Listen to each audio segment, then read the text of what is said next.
Nella lezione di oggi ci occupiamo di evidenziare l'importanza delle relazioni nelle aziende agricole sociali e la possibilità di costituire delle reti attraverso diverse tipologie di accordi.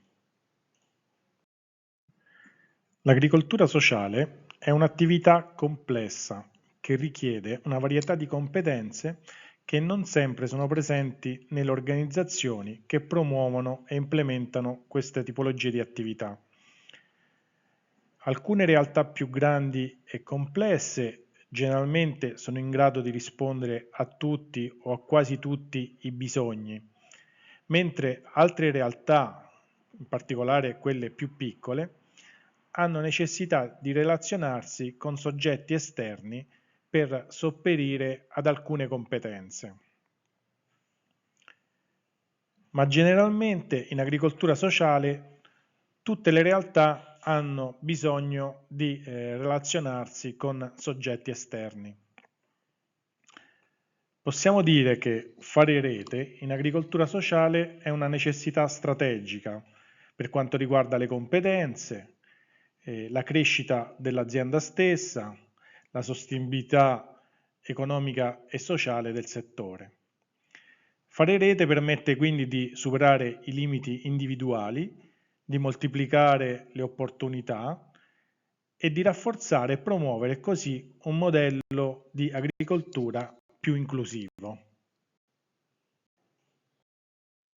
Fare rete è essenziale in agricoltura sociale. La rete opera come un vero e proprio moltiplicatore di valore sia per le singole realtà coinvolte che per l'intero sistema.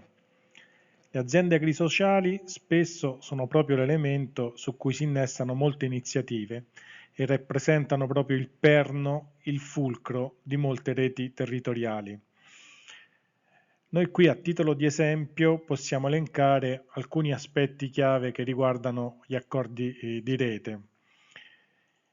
In primis, senz'altro possiamo dire che questi portano ad un ampliamento delle opportunità e delle risorse disponibili. In secondo luogo, rafforzano la reputazione e la visibilità del proprio progetto.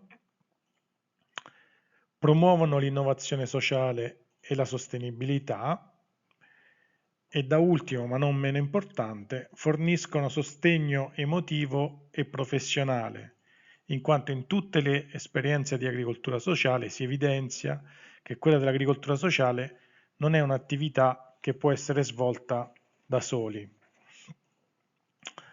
Con riferimento al primo punto, sull'ampliamento delle opportunità delle risorse disponibili, possiamo dire che danno accesso a nuove competenze ed esperienze. La rete permette di entrare in contatto con altre realtà, con altre aziende agricole sociali, cooperative, associazioni, enti pubblici e privati, professionisti, e ognuno di questi è portatore di un know-how specifico. Questo scambio di conoscenze può portare all'adozione di nuove metodologie, all'innovazione di pratiche agricole e sociali e alla risoluzione di problemi specifici in modo più efficace. Inoltre permettono la condivisione di risorse. Fare rete può facilitare la condivisione di attrezzature, di spazi, personale specializzato, canali di commercializzazione. Il tutto ottimizzando i costi e rendendo più sostenibili le attività. Inoltre si possono sviluppare progetti congiunti. Spesso la collaborazione apre la strada alla progettazione e alla realizzazione di iniziative più ampie e complesse, che una singola realtà difficilmente riuscirebbe ad affrontare da sola. Questo, ad esempio, può riguardare la creazione di nuovi servizi, la partecipazione a bandi e finanziamenti, l'implementazione di programmi di formazione o ancora la sensibilizzazione dei cittadini o dei consumatori sulle attività svolte o più in generale sul tema dell'agricoltura sociale. Gli accordi di rete rafforzano la reputazione e la visibilità del proprio progetto, aumenta il potere contrattuale, Un gruppo di realtà che lavorano insieme hanno una posizione più forte nei confronti degli altri stakeholder, delle istituzioni, dei fornitori, dei partner commerciali. Come avviene in qualsiasi attività economica, possiamo dire che l'unione fa la forza. Conferiscono maggiore visibilità e riconoscimento. La rete può organizzare eventi congiunti, partecipare a fiere e mercati, sviluppare strategie di comunicazione coordinate per aumentare la consapevolezza sull'agricoltura sociale e sui benefici che essa apporta alla comunità. Questo può attrarre nuovi utenti, volontari, finanziatori, sostenitori. Aumentare il numero di servizi forniti o beni prodotti, utilizzando ad esempio anche un marchio comune, rende più immediato farsi riconoscere, condividendo così la propria reputazione con gli altri soggetti coinvolti nella filiera. Maggiore legittimazione e credibilità. Far parte di una rete strutturata e riconosciuta conferisce maggiore credibilità alle singole realtà, rassicurando i potenziali utenti e partner sulla serietà e la qualità del proprio lavoro. La reputazione nel caso dell'agricoltura sociale è un asset fondamentale. Gli accordi promuovono l'innovazione sociale e la sostenibilità attraverso lo scambio di buone pratiche. La rete facilita l'identificazione, la condivisione e l'adozione di modelli di intervento efficaci e di soluzioni innovative a problemi sociali specifici. Si possono adottare e anche adattare pratiche efficaci in contesti diversi, promuovendo un processo innovativo sistematico. Favoriscono lo sviluppo di filiere corte. La collaborazione tra diverse realtà del territorio può favorire la creazione di filiere agroalimentari più sostenibili dal punto di vista ambientale, sociale ed economico, valorizzando i prodotti locali e creando nuove opportunità di lavoro. La rete può diventare un luogo di apprendimento continuo, un laboratorio dove gli operatori possono confrontarsi, aggiornarsi e sviluppare nuove competenze. Gli accordi di rete abbiamo detto che forniscono sicuramente un sostegno emotivo e professionale, in quanto difficilmente queste attività possono essere svolte da soli. Lavorare nell'ambito dell'agricoltura sociale è sicuramente coinvolgente, ma può essere impegnativo. La rete offre uno spazio di confronto e di sostegno tra persone che condividono gli stessi valori e le stesse sfide. Fornisce un supporto reciproco e maggiore motivazione. La condivisione di successi e difficoltà all'interno della rete può rafforzare la motivazione e la resilienza degli operatori ai molteplici ostacoli che si possono incontrare. Infine, bisogna citare gli aspetti che sono legati al mentoring e al tutoraggio, dove le realtà più consolidate possono offrire supporto e guida a quelle più giovani o che stanno avviando le proprie attività. Come abbiamo detto, nell'agricoltura sociale quasi tutte le aziende interagiscono con soggetti esterni. L'agricoltura sociale si propone di rispondere ai bisogni sociali attraverso attività agricole e questo richiede collegamenti con i servizi sociali, gli operatori sanitari, gli istituti scolastici e le altre organizzazioni che lavorano con i beneficiari. Nell'agricoltura sociale gli accordi possono essere sia di tipo formale che non formalizzati. Le tipologie di accordi in agricoltura sociale sono varie e dipendono dagli obiettivi specifici, dai partecipanti coinvolti e dal quadro giuridico di riferimento. La tipologia specifica di accordo utilizzato in agricoltura sociale dipende quindi dalle circostanze uniche dell'azienda agrisociale, dai singoli o dalle organizzazioni partecipanti e dagli obiettivi dell'iniziativa di agricoltura sociale. Possiamo dire che in generale Gli accordi formalizzati sono più frequentemente utilizzati nei rapporti con gli enti pubblici, mentre per le collaborazioni con altri soggetti, organizzazioni del terzo settore o aziende private, tendono a prevalere accordi meno formalizzati.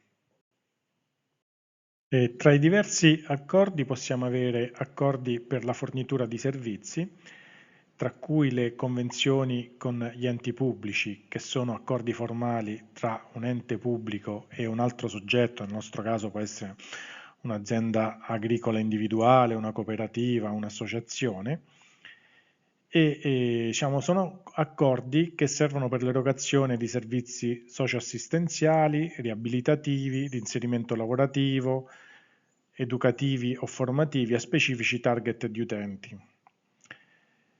Possiamo avere accordi di programma, che sono strumenti di programmazione negoziata tra diversi soggetti pubblici e attori dell'agricoltura sociale.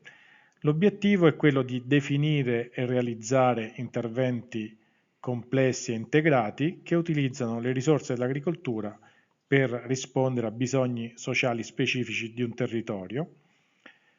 Possiamo avere contratti con organizzazioni del terzo settore come cooperative sociali o associazioni, essenzialmente per la fornitura di personale specializzato, per realizzare attività complementari o anche per la gestione di progetti congiunti. Possiamo avere accordi con scuole e istituti formativi per l'organizzazione, ad esempio, di fattorie didattiche, di percorsi di alternanza scuola-lavoro o progetti educativi sull'agricoltura sostenibile e l'inclusione sociale. Contratti con strutture sanitarie per l'implementazione di attività come quello dell'ortoterapia, dell'ippoterapia o di tutte le altre terapie assistite dagli animali. Accordi con servizi per l'impiego per l'attivazione, ad esempio, di tirocini formativi e percorsi di inserimento lavorativo per persone svantaggiate. Tra gli accordi di collaborazione in rete possiamo avere i protocolli d'intesa, che sono dichiarazioni di intenti non vincolanti tra due o più parti, che possono essere enti pubblici, privati o una combinazione di questi. E i protocolli d'intesa esprimono una volontà comune di collaborare per raggiungere specifici obiettivi, senza però definire obblighi giuridicamente vincolanti come farebbe un vero e proprio contratto o una convenzione. Gli accordi di rete formali sono documenti che istituiscono una rete strutturata con obiettivi condivisi, governance definita e modalità operative comuni. Ad esempio, potremmo avere un gruppo di aziende agricole e sociali che si uniscono per creare un marchio comune per i loro prodotti e per gestirne la commercializzazione su un territorio più ampio. Le associazioni temporanee di impresa e le associazioni temporanee di scopo servono per partecipare, sostanzialmente servono per partecipare congiuntamente a bandi pubblici o realizzare progetti specifici con altre aziende agricole o cooperative. La distinzione principale risiede spesso nella finalità. L'associazione temporanea di impresa è più orientata alla realizzazione congiunta di un servizio, spesso in risposta ad un bando pubblico, mentre l'associazione temporanea di scopo è focalizzata sul raggiungimento di uno scopo condiviso. I consorzi sono forme di aggregazione tra diverse organizzazioni per la gestione congiunta di servizi, la commercializzazione di prodotti o la realizzazione di progetti di sviluppo territoriale. A differenza delle associazioni temporanee di impresa e alle associazioni temporanee di scopo, che sono generalmente temporanee e focalizzate su un singolo progetto, i consorzi hanno una natura più stabile e mirano a una collaborazione continuativa su diverse iniziative. I partenariati con altre aziende anche aziende non agrisociali, possono assumere diverse forme, da accordi informali a collaborazioni più strutturate per la condivisione di risorse, attrezzature, canali di vendita o per la realizzazione di attività complementari. Nelle aziende agrisociali possiamo avere anche accordi di utilizzo del territorio e delle risorse, come contratti di affitto o locazione, per l'utilizzo di terreni, fabbricati o attrezzature di proprietà di terzi, sia enti pubblici che privati. Possiamo avere contratti di comodato d'uso gratuito per l'utilizzo gratuito di beni immobili o mobili per finalità sociali e accordi di condivisione di risorse per l'utilizzo congiunto di spazi, attrezzature o personale con altre organizzazioni. Gli accordi commerciali in agricoltura sociale spesso presentano una forte componente sociale e si concretizzano in diverse forme. Ad esempio gli accordi con i gruppi di acquisto solidali tra produttori e gruppi di consumatori che si organizzano per acquistare insieme prodotti locali, biologici e spesso con valenza sociale. Il prezzo in genere tiene conto non solo dei costi di produzione, ma anche del valore sociale dell'attività. Le convenzioni con i negozi o ristoranti, le aziende agricole stipulano accordi con esercizi commerciali locali per la fornitura regolare dei loro prodotti. Questo garantisce un canale di vendita stabile e promuove la conoscenza dei prodotti con valenza sociale.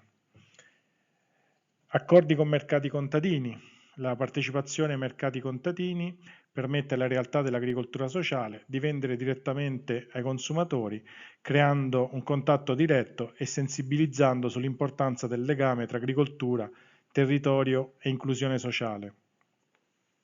Collaborazioni per la responsabilità sociale d'impresa. Le cosiddette aziende tradizionali possono stringere accordi commerciali con realtà dell'agricoltura sociale per la realizzazione di iniziative congiunte a beneficio della comunità o dei lavoratori svantaggiati.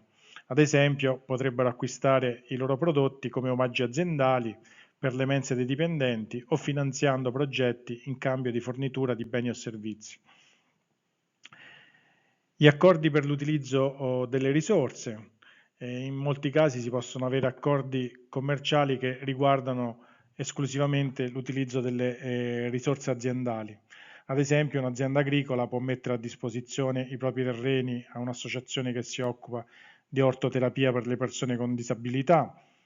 Una cooperativa sociale può condividere uno spazio di trasformazione alimentare con un'altra azienda agricola sociale o due aziende di agricoltura sociale possono condividere il personale specializzato. Queste diverse forme di accordi commerciali dimostrano che l'agricoltura sociale può integrare la produzione agricola con obiettivi sociali, creando valore sia economico che sociale per tutti gli attori coinvolti.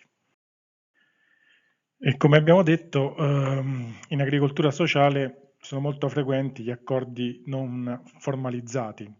Possiamo avere accordi verbali, vale a dire intese informali per la collaborazione su specifiche attività o la condivisione di informazioni, scambi di buone pratiche e conoscenze con collaborazioni informali per l'apprendimento reciproco, supporto e mentoring informale, quindi collaborazioni basate sull'esperienza di aziende più consolidate a beneficio di nuove realtà, partecipazione congiunta a eventi o iniziative, con collaborazioni occasionali solo per specifiche attività senza un accordo strutturato a lungo termine, scambi di favore o aiuto reciproco, quindi collaborazioni informali basate sulla reciprocità e la disponibilità ad aiutarsi a vicenda. È importante notare che questi accordi che abbiamo visto possono spesso sovrapporsi e combinarsi a seconda delle specifiche esigenze e degli obiettivi delle aziende agricole e sociali coinvolte. La scelta del tipo di accordo dipende dal contesto, dalla natura della collaborazione e dal livello di formalizzazione necessario. E infine alcune importanti considerazioni. La scelta tra un accordo formale e uno non formalizzato dipende dal tipo di collaborazione, dalla durata, dalla complessità delle attività, dal livello di rischio. Le collaborazioni a lungo termine o quelle che comportano la gestione di risorse economiche o la fornitura di servizi sensibili spesso richiedono accordi formali per tutelare gli interessi di tutte le parti. Gli accordi non formalizzati possono essere efficaci in contesti caratterizzati da una forte fiducia e da relazioni consolidate tra i partecipanti. Tuttavia possono essere più vulnerabili in caso di cambiamenti o disaccordi. Spesso una collaborazione può iniziare con un accordo non formalizzato per poi evolvere verso forme più strutturate a mano che il rapporto si consolida e gli obiettivi si definiscono. In sintesi, l'agricoltura sociale è un settore dinamico che utilizza una varietà di strumenti collaborativi che vanno da accordi giuridicamente vincolanti ad intese più informali, a seconda delle esigenze specifiche e del contesto relazionale.